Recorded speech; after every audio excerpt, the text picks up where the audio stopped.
guys, pag-usapan lang natin ang breaking news. Ayon kasi sa balita, Katniel nakatakdang magbalik sa big screen pero di na lovey-dovey ang fake. Yan kasi ang pinag-uusapan ngayon na alam niyo naman siguro na papag-usapan pa rin ang iwalayan ni Daniel Padilla at Catherine Bernardo. Dahil ang nasa isipan ng iba't ibang mga tao ay may relasyon na si Catherine Bernardo tulad na lamang ni Mayor Mark Alcala at lalong-lalo na Daniel Padilla at Kyla Estrada. Bagkus, hindi pa naman sila umamin ng formal sa kanilang relasyon. At least naiintindihan naman yan ng iba't ibang balita. Alam niyo naman siguro na papag-usapan ang iwalayan Catherine Bernardo at Mayor Mark Alcala dahil sa kani-kanilang trabahong napapag-usapan bilang mayor at bilang artista, sina Catherine Bernardo at Mayor Mark Alcala. Pero napapag-usapan na ang Katniel nakatakdang magbalik sa big screen pero di na daw katulad ng dati na talagang sila ay in love sa isa't isa.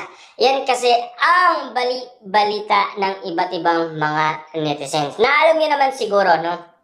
Ayon kasi kay Robin Padilla noong 2024, kapag sina Daniel Padilla at Catherine Bernardo ay nakagawa muli ng bagong movie, baka maisipan nila kung ano ang pagkakamali nila. Baka pwede silang makapag-usap na itama lahat ng mga pagkakamaling nagawa nila sa isa't isa. Tulad din naman kasi ng sinasabi ni Romel Padilla.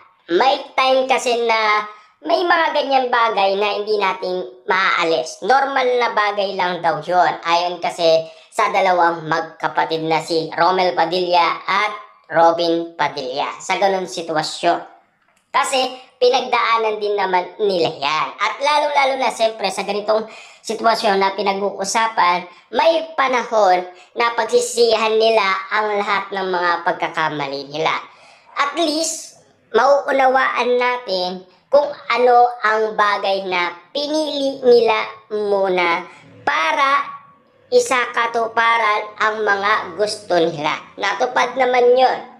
Kaya nga naman ngayon, pinag-uusapan na sina Catherine Bernardo at Daniel Padilla nakatakda na para magbalik big screen dahil sa nasabing bagong movie na pinag-uusapan ngayon.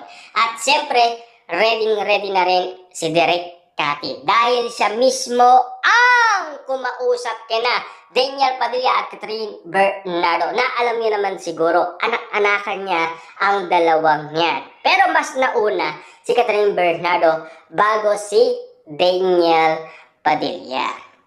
Kasi si Catherine Bernardo nagsisimula pa lamang ay dinidirect na ni Direk Cathy. Mausay daw si Catherine Bernardo ayon kay Direk Cathy. Kaya nasaksihan niya ang level up ni Catherine Bernardo. Nasusubaybayan niya ang pag-arte niya kung talagang patuloy na nagle-level up ang kanyang actingan moment. Na alam niyo naman siguro na hindi alam niya ng iba't ibang mga netizens kung bakit tinatawag siyang pabebe-girl.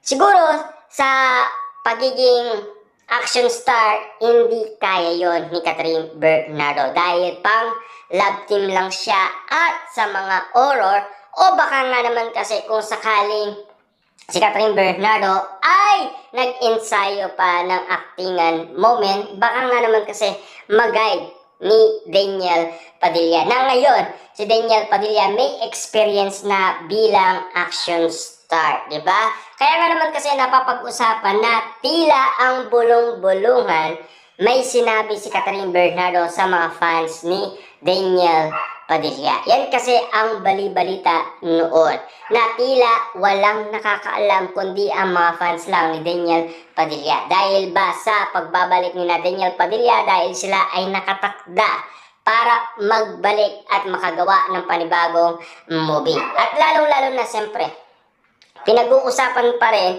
ang sitwasyon ng love life ng dalawa. Kung ano ang sitwasyon na mangyayari kung sakaling babalik sina Daniel Padilla at Catherine Bernardo. Ito ba ay makakagulo sa kanilang pagbabalik or mananatili ba sila sa iisa? Dahil alam niyo naman siguro, dati nilang trabaho yan at magkasama sila. Alam niyo naman siguro, nagsimula ang Katniel noong 2012.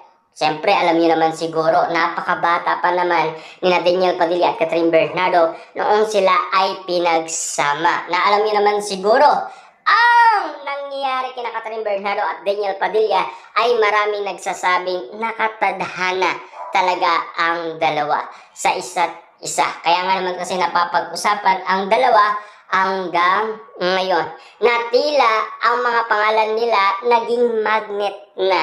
Dahil kita niyo naman siguro ang naging sitwasyon ng dalawa kung bakit napapag-usapan hanggang ngayon. Pero at least, no, magkakabalikan man or hindi, sapat na sa atin yun. At least makagawa sila ng panibagong movie na matagal-tagal na nating inihintay ang After Forever na gustong i-direct ni Direk Cathy sa Katniel na ayaw niyang umanong ibigay sa ibang mga artista. Nananatili pa rin inaawakan ni Direk Cathy ang nasabing script ng movie. Kaya nga naman kasi naghihintay na ang karamihan. Abangers na rin kasi ang mga loyal fans. Kaya itong mga ganitong sitwasyon na pinag-uusapan ngayon, talagang nakatakda na. Kaya nga naman kasi ang mga Katniel fans, pinuntiryan na ang ABS-CBN Star Magic para kumbinsihin ang Star Magic na ituloy ang nasabing bagong movie ng Katniel. Kahit na hindi sila maging mag-on or hindi sila magkabalikan, at least makita lamang daw nila na masaya sila doon sa kanilang bagong movie ay sapat na para sa mga loyal fans ng Katniel. Sila ay naghihintay at nag-aabang para kina Daniel Padilla at Catherine Bernardo magsimula muli. Na alam niyo naman siguro ang tagal-tagal ng panahon. Ngayon, nagbabalik na sina Daniel Padilla at Catherine Bernardo. Nakatakda na para sila ay muling makita. Yan kasi ang mga chismis ngayon na papag-usapan na tila tahimik pa rin ang social media patungkol kina Catherine Bernardo at Daniel Padilla. Kapag sumabog na ang balita, lalong-lalo na kapag yan ang ginising ni Ogie Diaz or Christy Fermin, sigurado uusok na ang palabas ng iba't ibang mga netizens, lalong-lalo na ang mga prediksyon ng mga manghuhula. Yan kasi ang mga balita.